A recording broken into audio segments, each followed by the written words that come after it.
Hey guys, Justin Williams back here with College Fishing 101. First off, I want to apologize for the lack of videos here recently over the last couple of weeks. I've had a problem with my cameras and my editing software trying to get everything to look good. And I'm not going to post a video that I don't at least halfway decently like the content in it, so I do apologize about that.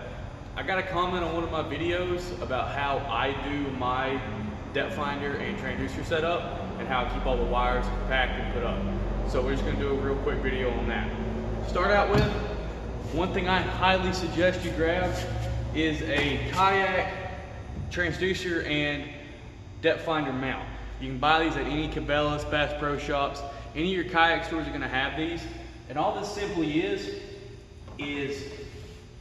a mount, I get it to come off, that straps into the rails of your kayak and it holds your transducer on this little bracket thing.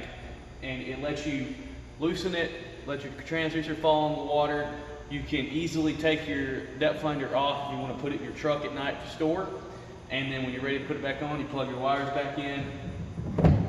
It clicks into place pretty easily. And then you're ready to go fishing. The way I do my setup, like I said, is I use this.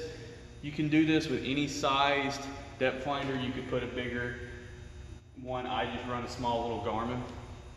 And then I have all the wires running together, electrical taped up to keep it all nice and compact, and then I have it running into this front hatch. I talked about this in my kayak review video. This front hatch isn't very big, so it's not really used for a lot. So for what I do is I have a small little tackle box in here, or a small little toolbox, and that's where I keep my battery. Now this battery is just a simple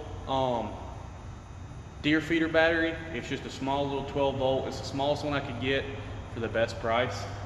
Like I said, I have all my wires running into this box, and then on the depth finder mount, I just put some simple female connectors on the end of this. That way I can easily plug it up and unplug it when I get done fishing. That way I can take it out of the boat. I like this setup because it allows me to remove my battery really quickly, to swap it out, or if I need to just charge it the night before, I can do that. I like using the tackle box because it's big enough that it doesn't slide in the holes on the side, and it also doesn't allow that battery to slide down in the holes and get lost or come undone. If I need to swap the battery out in the lake, let's say my battery dies or I'm having an issue, I always keep a spare battery so I can easily swap them out. I can do that on the water.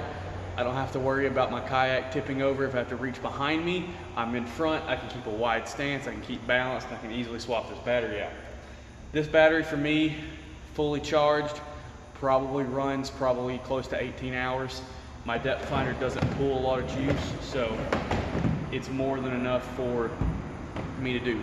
If you wanted to use something like a trolling motor and mount it to the back of the kayak, you could also easily do that by putting a battery down in here. You could take this hatch out. You have to undo the rivets, but you can take this hatch out and then put a cover over it, and you can easily fit a battery in the front.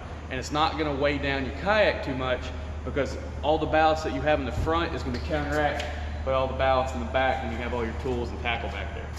So, well guys, I hope that answers your question. If you have any more, just leave me a comment.